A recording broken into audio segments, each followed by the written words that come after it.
Hello and welcome to the two-man power trip of wrestling. I'm your host, JP John Paz. With me today, very special guest, former WWE and WWF French language announcer, Mr. Jean Brassard. Jean, welcome to the two-man power trip. How you doing? Merci beaucoup. Thank you. As we would say in the French world, je suis heureux d'être avec vous. What is what is going on in your world? What have you been up to? Well, I actually just came back from a trip to Morocco, which I was there for 3 weeks with my husband, and that was a great time.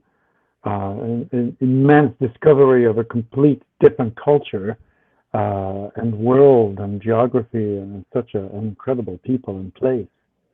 So that's what's going on.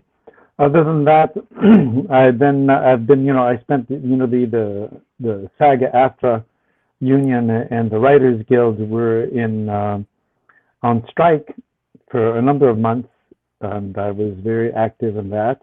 Today is actually the day that's the closing day where voting is happening, so that the new contract for all. I'm an actor mainly, so that the new contract for all actors are going to be implemented.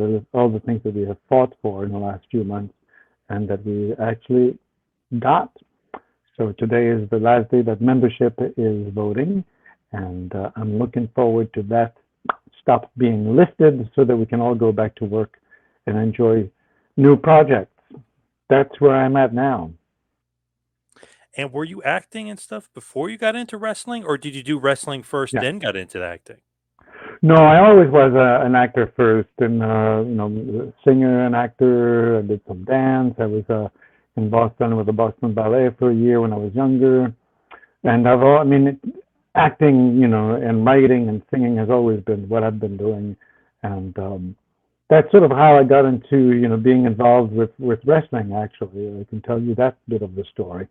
Oh yeah, that'd be great. Uh, cool. I had some agents in New York here. I'm originally from Quebec City. That's where I was born. I grew up, but I moved to the U.S. when I was about 2021, and then after a year and a half, I moved to New York, and so I was an actor for a few years. And then in 1994, I had an agent, a commercial agent, voiceover agent actually, who said, "I have something for you that requires a sort of a." She wasn't very clear. She said, I think it's a sports announcer, a French sports announcer. Okay, so I went to a studio here in the city, and in the lounge there was they had some notes, a page of notes, and I'm looking at these notes because I was not into wrestling, at all. I was not a fan, or I didn't know the world of the WWF in 1994. So I'm looking at the notes, and it says, talk about Bam Bam Bigelow's tattoos and his new manager, Luna Vachon, and then there's something about Razor Ramon, and I'm going like, what is this? I don't know what that. I don't know what that is. I don't know who these people are, and what that means, and what I'm supposed to do with that. So I went into the room, and they said, "Hey, listen, we are the WWF. It's professional wrestling." Well, I don't know anything about wrestling. They said, "Well, it doesn't matter to us. We have a 3-minute video that we'd like to show you, and we just want you to talk. We just want you to say what you're seeing." And I was doing a lot of improv at the time, so I was, pretty at ease with that. And so the video started, and of course it comes Bam Bam Bigelow with Luna Vachon and the tattoos and the fire, and I just started saying, "Oh my God, this guy's incredible! The fire coming out of his head," and I just improvised. And then so that was it. And a couple of weeks later, I had forgotten about it because I never thought that I would get this gig. But I was called back into the studios in Stamford, where they have the TV studios and the offices. It's WWE and F back then. And when I went, it was a callback, and there was 5, 6 guys there with me. And we all auditioned with this fellow, Ray Rougeau, who was the anchor really, and it was a matter for him and the producers to decide who Ray was going to be working with, because I think what happened is that Guillaume Ray, who was in a Montreal co-host with Ray, um, for a couple of years, I think, they had decided to move the production into the States.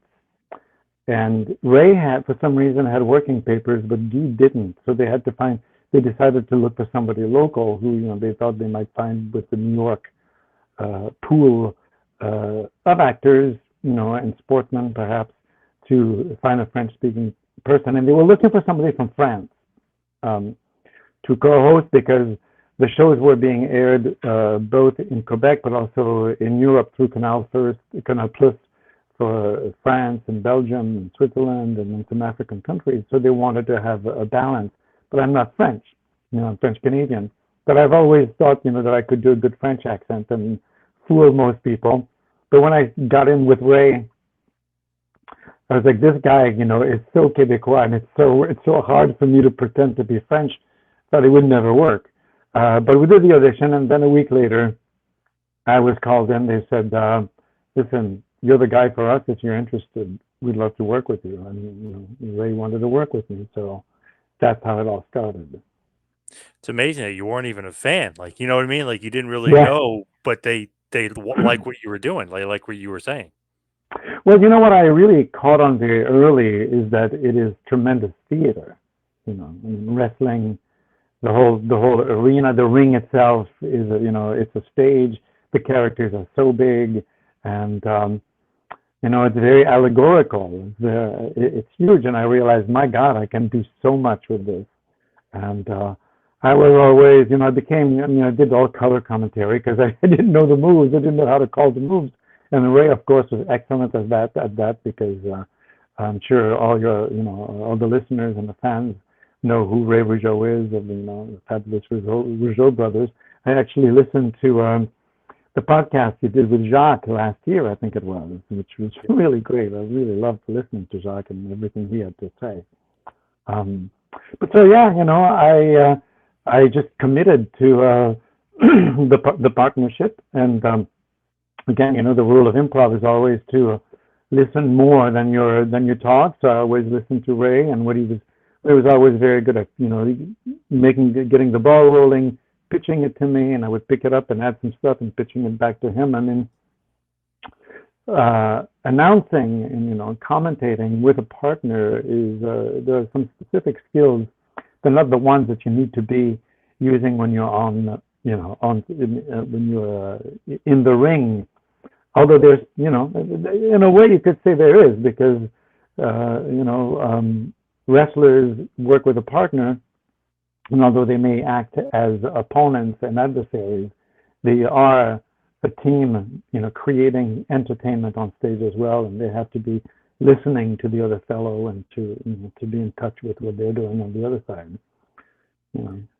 What do you think about the chemistry and relationship with Raymond? Because obviously, it's got to go hand in hand for both announcers to put on a good show and a good performance. What do you think about that chemistry? It was a blessing, and then I think Ray, we'll say the same thing, and then we've remained very, very good friends, and I think it was something. I really feel that as an announcing team, we were really, really great. Really, it was kind of surfing on waves together. Like especially, we worked together from '94 to '99, and then in 1999 or maybe the end of '98, I forget now. Canal Plus decided to drop WWF and went with Ted Turner's outfit for a while. And so we were dropped, and then it took a few months because we were only left with the Quebec market, which was too small for them to be, to make money with. So that was all dropped out. And then it was not until 1997 that I got a call back from the office and saying, "Hey, Jean, we'd like to have you back." And they paired me up with somebody else at the time, and it didn't work. It just didn't work. And I said, why don't you bring Ray back? Ray and I had such great chemistry and such great fun together. And I said, sure, we'll bring Ray back. I don't know why they didn't in the first place. But then Ray came back. And what was amazing at the time is that we really had a chance to fully realize what great partnership we had in the past. You know, when you're working with somebody, you go ahead, you're working and all that, and it's you just Yep. keep the ball going. And when you have time to reflect, and then when we came back together in 1997, in 2017, we really valued what we had, and I think we honed it even more. We enjoyed it even more, and we listened to each other more, and we had such great fun with each other. It was always, I was always the clown. Ray's always the straight man. He was such a great straight man to play off of. Always letting me do all the goofy stuff, and then bringing the audience back to the action, and then me pitching in. So to me, I've worked with a great number of different people in my career, through my career, and Ray is extremely precious. My friendship and partnership, professional partnership with him, there's nothing like it for me.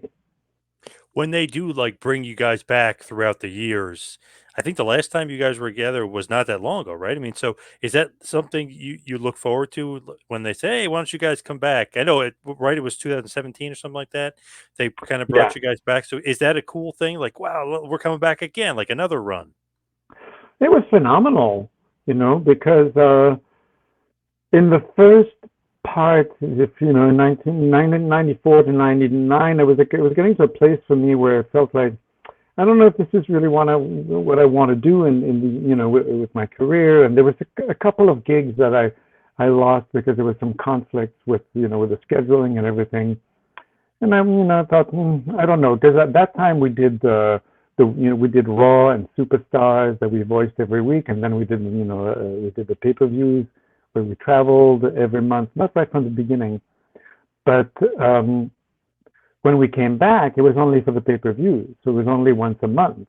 And there was at first I was like, oh, that's not much, but it was actually great because we traveled, we met for those events, and we had a great time doing them. And again, we could just focus even more on what we were doing, and also it was like a whole new gang of people. There was like so many. We really both had to catch up to who the new teams were, the new roster was. All these great new stars, especially the women's division. That was existing in the 90s, but the way that when we came back, it was phenomenal. The expansion of it all and all the great stars that they had. So we really had to pedal fast. And the other great thing is that when we came back, in the old days, it was us, the French guys, the German guys, the Spanish guys, and the Americans. And then when we came back, they had expanded all of that table, having the Russians, the Chinese, and the Portuguese, and so we had that huge international table, and really felt like we were part of something, much bigger too. And I know Vince really loved, when we had our moment. The pay-per-views is like basically 2 minutes for all of us. We had like 15 seconds each, but maybe I think it really added to the events as well, made them even larger. You could see the scope that it had internationally, even for the American audiences. Yeah, it definitely made it feel more grandiose. Like, oh my God, they got everybody, Yeah, every language cover. Everybody's covering this. This is a global event. Did you have any sort of relationship with Vince McMahon? not so much. Vince, Vince had been was close to Ray, and the Ray he and Ray had developed a good rapport. Vince was the person who really, once Ray and Jacques had decided to stop wrestling, Vince is the one who went to he could see Ray he's such a great guy, and he's so good on TV, and he's so smart and handsome, and so just he really presents so well that he saw that in Ray, and he's like, why don't you stick around and start doing some interviews, and things like that. So when I would meet with Vince, I didn't have so much of a rapport, except that I could feel he had respect for me, but it was also like, you know, this is Ray's partner, so that was basically it. What about Kevin Dunn? Any sort of relationship with Kevin? And was Kevin your boss technically? Kevin was not our boss. Tom Carlucci was the producer of the international teams, and Kevin was very much involved. I mean, he was he directed everything, but he was very much more focused with the American commentators always. Although we had him in our ears as well during the shows, but everything, all the prep and all everything that led to the actual shows themselves was dealt with the international production office. Yeah. So no real relationship with him, much more with Tom. Definitely, yeah. Kevin, was always, running into each other. We would run into him in the corridors and the hallways and backstage and all of that, cafeteria. But always so extremely busy, and it's just a matter of how you doing, how you doing. But the atmosphere had changed quite a bit also at the events. In the 90s, certainly for me, it felt like there was the boys, the wrestlers, the superstars, and all of that. Everybody kept to themselves, and we were quite separate from them. But when we came back, there was such a greater sense of camaraderie and of really like a traveling circus where everybody's very friendly. The people who work the hair, the costumes and everything. At cafeteria, people socialized a lot more, and it was much more friendly than it was in the past, and in that way, it was really enjoyable. And we always did our little interviews, backstage, and it was like always built like little skits, and that was always great fun to go and catch, Elias or all these great people to play and talk with.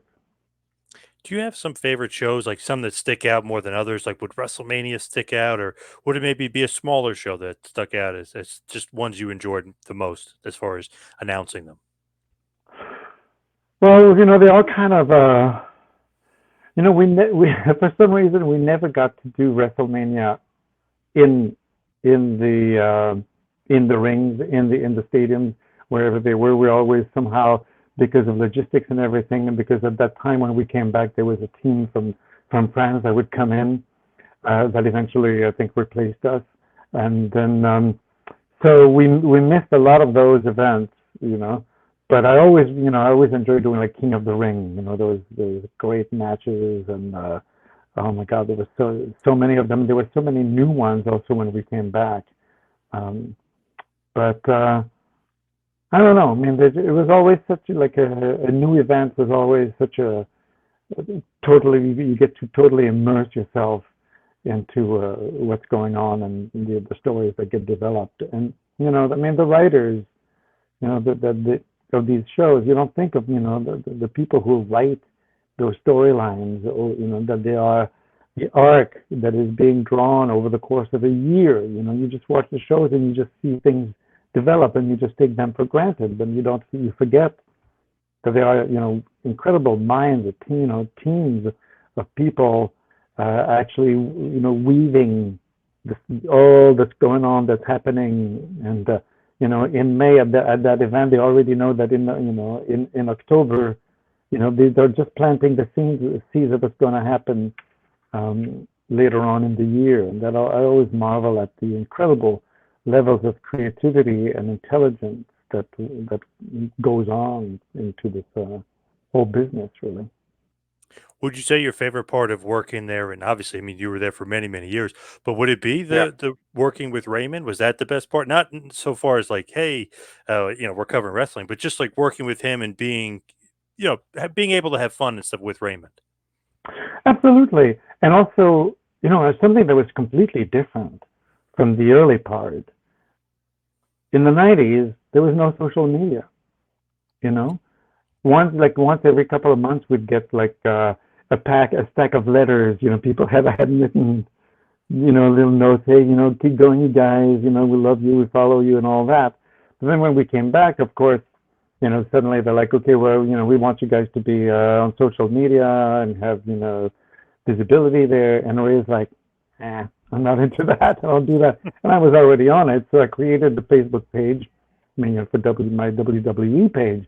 And there, suddenly, it was like just amazing to be in touch and to keep hearing, and like all these people who are grown up watching us, and they're like, this because of you guys, that you love wrestling so much. You were the continuity with all the shows, all the wrestlers that came and left, and you guys were all you were with us all the time.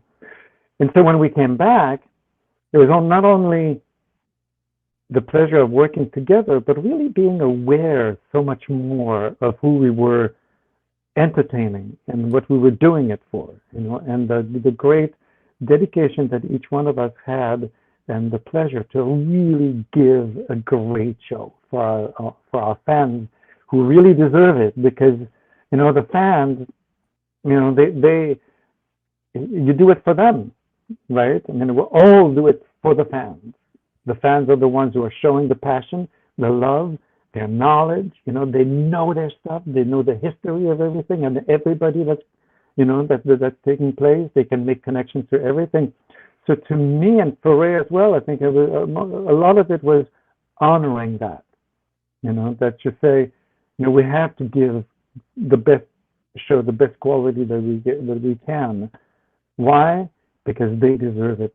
Because that's what this show deserves. So all of these elements combined for me made it, it made it important to me. It's like, you just don't sit back and say whatever. No. And I'm a creator. I'm a writer. I'm a playwright, and I love making connections and weaving things and creating. Adding to the conflict. And when you watch a wrestling show and there's no sound, it's a good show. But when you turn it back on, who's telling you the story? Who's bringing you into the event? It's the people who are talking to you, and that's a very privileged position, and you have a responsibility that comes with it, I think. Very true. Very, very well said, for sure. As we Thank hit the you. wind down here and we head for the finish, what is next for you? What do you got coming down the pike? Because I know you've been in a bunch of TV shows and everything else, but what's coming up next? Yeah. Well, actually, I have an event, a Think Signature event on Saturday, December 16, where I'll be signing pictures and books and whatever people want. It's a Facebook live event that starts at 4 o'clock on Saturday the 16th. You just go to the page Think Signatures, and I'll be there until from 4 to 10, I believe, actually. So I'm looking forward to that. And otherwise, I just finished directing a whole web series, an animated series for kids. So that I just closed that this week. And there's a film project that's coming in, but I can't talk about it because I'm not sure. I need to get more details. And again, for most of us actors, what's been happening is that we've been picketing. We've been on the front line trying to get the networks to, not the networks, but the streamers really, to come to the table, make a great deal with us, so that the doors will be open again and all productions are going to start again. And I'm just looking forward to having that happen, really. And where can everybody find you? Social media and everything else. My name is Jean Brassard. I'm mainly on Instagram, a little bit on Facebook. You can get me on Facebook with my WWE page. That's easy. Jean Brassard is just my name. Or so jeanbrassard.com. That's my website. And that's it. I mean, I'm on TikTok as well. But I go through periods of, being very active, social media, and then I retreat and I work on my own projects, and I try to work on my music, and I'm towards the end of finishing a first draft of a play, so that's where I've been focused on. But who knows, very soon I might just go back again and be out in the world much more. Nice, I like that. Final thing, any wrestling related projects besides the autograph signing coming up? Anything else wrestling related coming down the pike, or you're staying free and clear of wrestling Well, for a while? nothing at the moment. There hasn't been anything that's come my way, and Ray and I often talk about how great it would be to even do like do a podcast ourselves, or go do something. But Ray is also very involved as the mayor of Rawdon, That's where he right. lives. So that's been yeah, that hasn't happened. Hey, I welcome opportunities absolutely to come back into that crazy world where at first I thought I really didn't fit in and I didn't know what to do with, and it was actually one of the greatest discoveries in my life. You know, of there are things like that in life where you think that's not me. How would I relate to that? And then all you got to do is just step in and both your imagination and your appreciation, open up uh, to all kinds of new possibilities that you didn't even know existed. So true. Nice. Well said for sure. Well, Jean, thank you so much for all the time. Really appreciate it. Oh, my great pleasure, John. Thanks for having me.